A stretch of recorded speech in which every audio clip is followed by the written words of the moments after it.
Hi folks, how we doing? Thank you for joining me on Chair Shot Sports. I'm John Anthony. Guys, last week we had an amazing week of wrestling.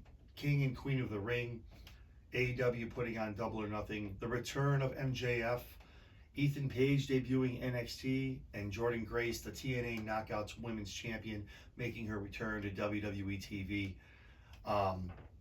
This week should be an awesome week as well. Some great stuff going on Raw, NXT, and SmackDown. And bringing up the rear, also on Dynamite, bringing up the rear will also be the NXT PLE Battleground emanating out of Las Vegas. So speaking of Battleground, let's start there. Let's go down the card and give some predictions, talk about the matches a little bit. 5 solid matches right now. I think they'll probably add 1 or 2 more this upcoming NXT. So let's start there. We'll talk about one of the bigger matches of the card is the ladder match for the inaugural North American Women's Championship. A lot of great women in this match. Mishin, Fallon, Lash Legend, Sol Ruca, Jada Parker, Kalani Jordan. All women who are very deserving to be the first inaugural champion of this new belt. Jordan being the rookie of the group, but has a very amazing, promising future. Mishin almost being the veteran of the entire group with an awesome resume from the main roster and what she's done at NXT. But as I said, even when they came out of the combine, when they started talking about the qualifying matches, who was going to face who, I said it before and I'll say it right now, Jada Parker is going to be your new North American Women's Champion. Great look, all around, great on the mic, can get it done in the ring. They all can get it done in the ring. And I think the ladder match is very good for people like Sol Ruca and Parker as well. Going to do some amazing spots. It's going to be an awesome match from start to finish. But Parker is definitely going to be the one bringing that belt down, especially where she's positioned with Out the Mud. They're a great group. They're starting to get a really good push now as well. Putting some gold on their manager could do well with them also going for the NXT championships next, I think, after OC faces Axiom and Nathan Frazier Sunday as well. I think they would be, with her getting the belt, they would be probably the next in line to get NXT and probably win the NXT tag titles. If not Jada Parker, I do think it's going to be Fallon. She's this heel turn, this heel run so far has been awesome for her. She fits it very nicely. I liked her as a face. She's even better as a heel. She is doing amazing work right now. But Jada Parker is our pick to climb the ladder, grab that belt. After that, we have Obafemi, Wes Lee, and John Kofi out of Gallus for the men's North American Championship. This match I think is going to be awesome. Would be better if it was Ivar in the match, but of course he got hurt. So with it being a triple threat, you protect the champion, you also protect the challengers. But I do think Obafemi's going to walk away still the champion. I don't think it's time for him to give it up yet. I do think Wes Lee will be the one to dethrone him. The feel-good story, the comeback story of him coming back. I think Wes will get that belt back sooner than later, but I don't think this Sunday is going to be the time. I think Oba has a couple more months left in him as a champion before he elevates himself going for the NXT championship. Awesome. This is going to be an awesome match. Lola Vice, Shayna Baszler, and the NXT Underground. I think it's going to be awesome because I really hope they bust out the cage since they're in the Apex. Maybe set the cage up. That's going to be awesome. I think that those two going back and forth, they're two ex-UFC fighters. I know we saw it before with Ronda and with Shayna, but that match was just not that good at all. I think this is going to be awesome. Lola's great in the ring. Lola's been stacking a lot of W's, but I think Shayna's going to walk away handing Lola an L here. Shayna's amazing when she goes to that place, and she's amazing at what she does. I really think she's going to get the W here walking away. Nathan Frazier and Axiom against the OC for the NXT tag titles. That should be a good match. I kind of feel bad. I feel like OC is kind of just floating around out there. There's no real direction for them. There's really nothing left for them on the main roster when AJ kind of went did his own thing with Cody Rhodes. And then obviously they kind of disbanded, and Mishin's doing her own thing in the women's division. So OC was kind of left holding the check. But it's good to see them going for some tag title gold. I don't think Nathan Frazier actually going to be losing those belts just quite yet. I think they come out on top here. And I think that kind of leaves the OC in kind of a weird place. What they're going to do, what direction they're going to after this. Maybe they go back up go back up to the main roster, kind of stay there, do their thing instead of kind of doing both.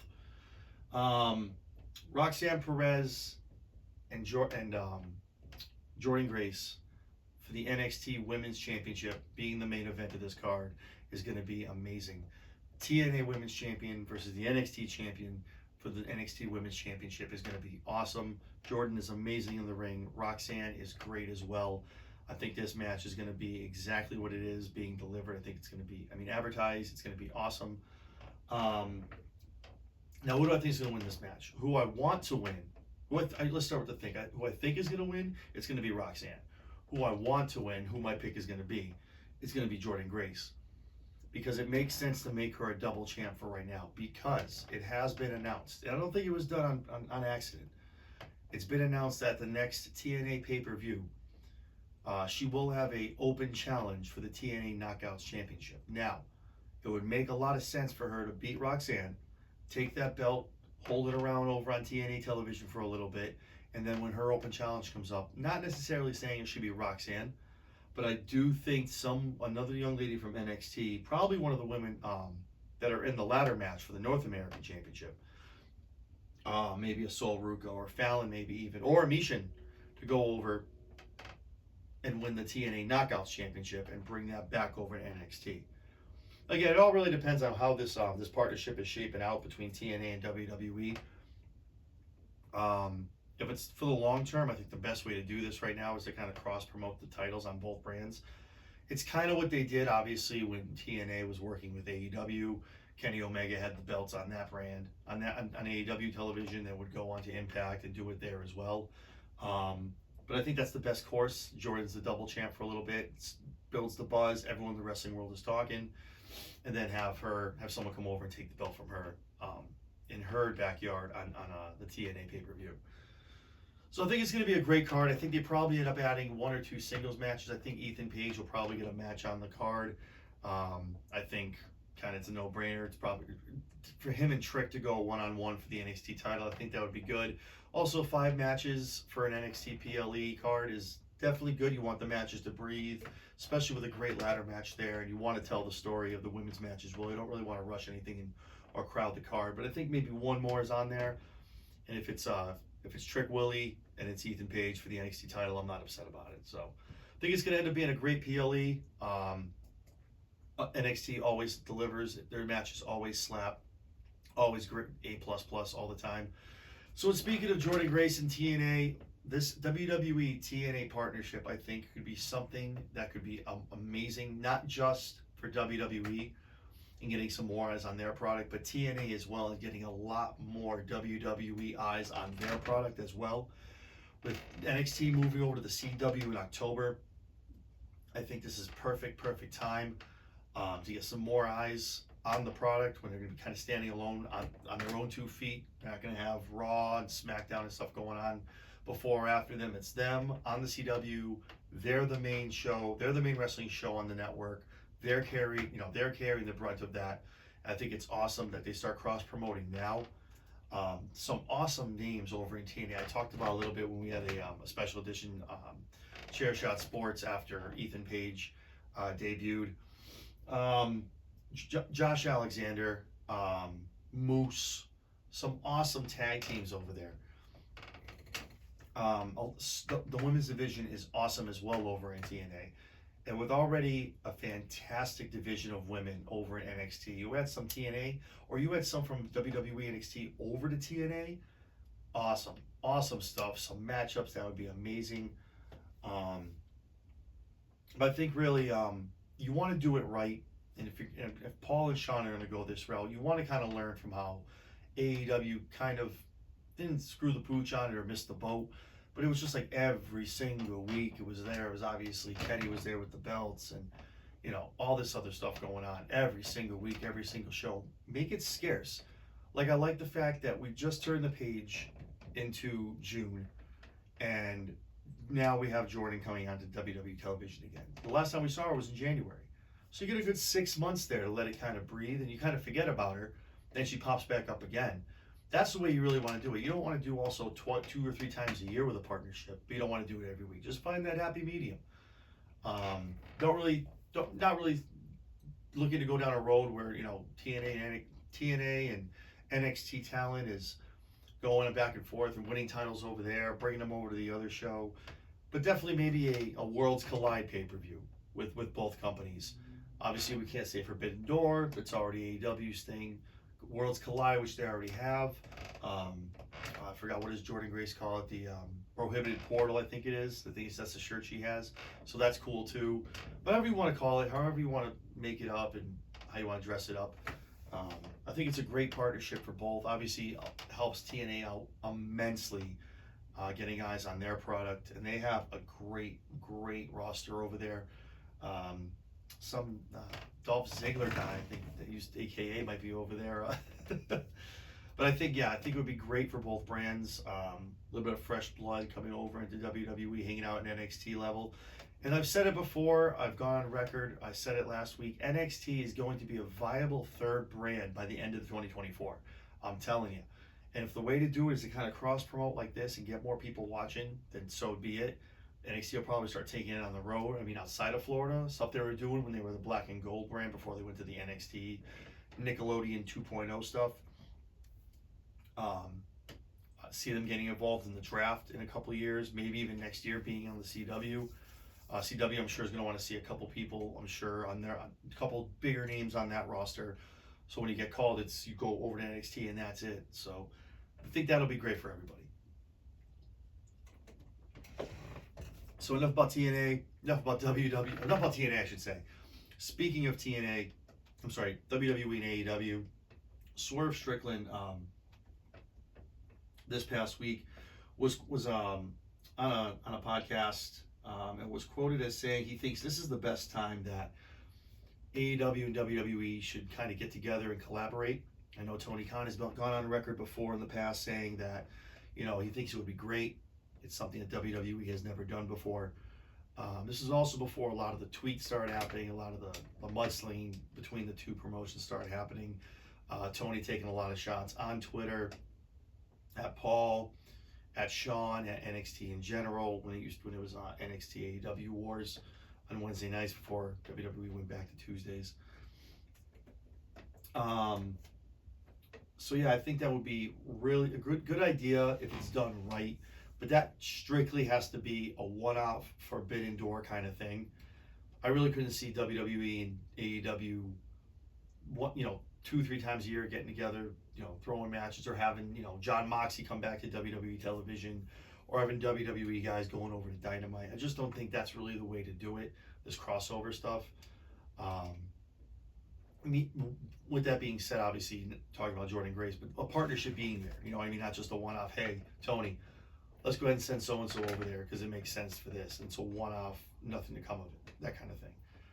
I think the biggest problem with that is it would be everyone putting their egos aside.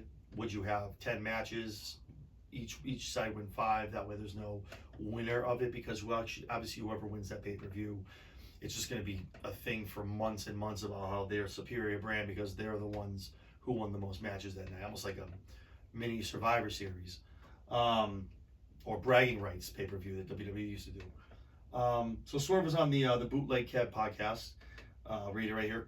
Quote, I don't think either person is opposed, but if there's ever a time, as far as Tony Khan and Triple H, I don't think there's ever been a time that's more likely than now. The percentages went from 0.04 to like maybe 2.4, and that's more than we've ever gotten, unquote. So, it is a good time. Both shows are cooking. WWE has gotten better because of AEW. AEW has gotten a little stagnant, if we're being honest with ourselves and being honest with each other. It's gotten a little stagnant, kind of where the storylines are going. They're definitely on the road getting back to where they were with an amazing Double or Nothing pay-per-view and obviously the return of MJF. But I think the biggest part, like I said, the biggest part of this would be figuring out how to get it done and how to make it done right. Meaning, who's going to sit at the table? Is Paul and Sean going to look at Tony and go, well, we're winning, if it's 10 matches, we're winning 6, you're winning 4. Or if it's 7 matches, 6 matches, we're winning 4, you're winning 2. Or do we just down the line 50-50 it? That way there's nothing to worry about in that part of it, making the right matchups. You need to have John Moxley come back probably. Do you have John Moxley facing Roman Reigns? Does John take on Seth Rollins? Like, what do we like? Who does Drew take on? Like, it's just it could be such an amazing card and such an amazing pay-per-view. But everyone's have to put their egos to the side and figure out who's winning what and how it gets done. As long as it gets done the right way and the right matches are made, I think it could be amazing. Speaking of Swerve, there was a gauntlet that was held this past Wednesday night to see who would face Mr. Strickland for the AEW World Championship at Forbidden Door. Now, I thought, first heard this, I was very excited. I thought maybe this is going to be someone who's not really already in the title picture or holding a title. Maybe somebody who kind of needs that little extra nudge, that little push and rub to get up to that next level. I was very, very surprised. I was thinking maybe maybe even a Cesaro, somebody else that's just kind of like right at the top of the mid card and just needs a little push to go main event wise, right? I was very shocked, very surprised when Will Ospreay got the 1-2-3 and won this gauntlet match. Already holding gold as the international champion, I really don't think I think it's a bit too early, and we're jumping the shark a little bit here to have Will going for AEW World Championship gold. I think it takes away from it a little bit. I know he's already international champion. He has that going for him. He's a fan favorite. He's running at 110 miles an hour. The crowd pops every time he comes out. But I think it's a little bit too much Will too soon. Too much Ospreay. Too much Ospreay. Too much in one time. Like, he came in, obviously, he went on this massive winning streak, wins the international championship. Now he wins a gauntlet match, going for AEW gold, all in what, 3 months' time? 3 months' time? That's a lot. That's a lot. You could probably space it out over 6-7 months, have him have a nice run as the international champion, cough that up to somebody who's deserving and ready for that run, and then have him maybe jump into the title picture. But here we are. I also, with that being said, I think we're in a world right now of AEW where we're finding a lot of parity with WWE. When I say that, I'm not saying that in a bad way. I like what AEW is doing. They're shaking it up a little bit. They're figuring out new and different ways to kind of get things done and bring people in. But I think things are being just done too close to each other. For instance, and again, I'm using time as the measuring stick here of how things were done and why we're doing things now. The Owen Hart tournament has always been you get either like a trophy. Now they were giving out belts last time. That was the way you win. That was it. No one got anything. Rewind to last weekend. Triple H is like, look, whoever wins the King and Queen of the Ring in their respective brackets gets a title shot at SummerSlam. Awesome stuff, right? King of the Ring used to be, if you won, you got a title shot. That's how it went back in the late 90s, early 2000s before Brock Lesnar shut that whole thing down. And then they had like the knockoff King of the Rings, which were crap and didn't really mean much. No disrespect to anyone who won those King of the Rings, but it was not the same kind of tournament, same kind of stuff, and really lackluster compared to what King of the Ring used to be back in the early 90s. Then we get to AEW Double or Nothing. Here comes Tony Khan announcing that the winners of the Owen Hart men's and women's tournament will get title shots later on in the summer at one of the pay-per-views. Now, whether it had anything to do with what happened at King and Queen of the Ring, if you talk to an AEW fan, they're going to say, no, it has nothing to do with that. You're just looking for things. No, I'm not. I'm not looking for anything. I don't need to look for anything. It's all right here in front of me. No one has ever been granted a title match because they've won this tournament. Triple H goes and decides, you know what, King of the Ring people, those winners, they're going to get title shots. It's almost like someone was watching it backstage at AEW and said, hey, Tony, this is a great idea. Let's do this. Cool. And maybe I'm wrong. I was like, you know what, maybe I'm reading too much into this. Maybe I'm just grasping at straws, grabbing at thin air. And then I watched this past Wednesday. Said about the Will Ospreay win. Looked really, and then I was sitting there kind of watching it, and then it seemed really familiar to me for some reason. And then it hit me. Didn't WWE just have a champion versus champion on their pay-per-view as a main event for the Undisputed Championship? We literally just watched this. We literally just watched this stuff happen at King and Queen of the Ring. Anybody else could have won this gauntlet match. Forbidden Door is probably, top 5 pay-per-views? It's not one of their main marquee ones anymore. It was the first one, which was amazing because all the matches and who they were working with. But now it's like, it's the mid-level. It's not the all in, all out, or anything like that, but it's good. You didn't need to have Ospreay in the main event of this to get people to get butts in the seats. You could have put a Cesaro in the main event. You could have even taken someone from one of the other brands walking through the Forbidden Door to go for the championship. Now that would have made more sense. It's Forbidden Door. Someone's coming from through the door to come take Swerve's title. That makes sense. But instead, we book the international champion against the world champion. Like WWE just booked their US champion against the undisputed champion. I just see a lot of parody, a lot of mirroring going on right now, and maybe it's all coincidence. It's really hard to wipe it away as that. But maybe, let's say it's all coincidence.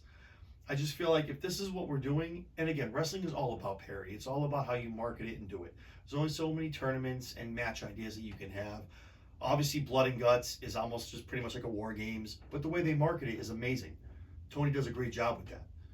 But it's just like, we got to let it breathe, guys. Like, they should have waited maybe 2 weeks to announce the tournament and then say, oh, by the way, the champion's going to get title shots. That would have been cool. But the next night, everyone looked at that. Even if you're a WWE guy, you had to have been like, oh, like the king and queen of the ring. Oh, they get title shots. Come on. And everyone came for WWE. Like Logan Paul, already champion. You know, someone who's obviously, well, Logan Paul is very much hated anyway. But he's already a champion. What's he doing facing Cody? How does he go first? How does he go straight to the line? Straight to the head of the line. Why are we letting Will Ospreay, who's already a champion, go to Swerve, Hook, Cesaro, anybody? Hell, I would have taken Trent. Anybody. But you're already putting another champion against. So champion versus champion is your main event. We just did this. We just saw this on WWE programming. But I digress. I think it's going to be a great, great week of programming coming up. Raw has a lot of stuff going on. Liv Morgan is going to be addressing the WWE Universe regarding the kiss with Dom Mysterio after she defeated Becky Lynch in the steel cage to retain her World Women's Championship. SmackDown should be awesome as well. LA Knight looks like he's got the crosshairs and a bullseye right on Logan Paul's U.S. Championship, so that should be amazing to see as well. And obviously NXT with the Go Home show. Heading into NXT Battleground in Las Vegas. I think that show is going to be awesome as well. Seeing the fallout from Ethan Page attacking Trick should be awesome. So very excited for all of that. It's an amazing, amazing summer that we have coming up with AEW, WWE, New Japan, Impact, all of them. It's going to be awesome. Very excited for all of it. If you guys are watching this, I really appreciate it. Definitely shoot us a subscribe. I think like 89% of you that watch this are not subscribed. We'd love a like, love a subscribe. Weekly shows, special edition shows, and there's great stuff happening in the moment in wrestling. Also, too, if you haven't checked us out, our inaugural show just aired on the Block 105 radio over on Live 365 streaming radio every Saturday, 6 o'clock. Our 1 hour show, totally different from what we have here on YouTube. Different topics, way longer to talk, expand on a lot of other things. Gonna start having some special guests, some special guests and co-hosts on that as well, so stay tuned for that. If you're not already following us on X, please do join the 15,000 strong. Also join us on Instagram. It's all one word, @ChairShot Sports. Guys, we very much appreciate the support. We're very excited here at ChairShot for what we're doing. So get on the rocket while you can before we lift off and we hit the stratosphere. So with that being said, grab a cold beverage, hunker in, get ready for Raw. It's going to be an amazing show. We'll talk to you guys next week.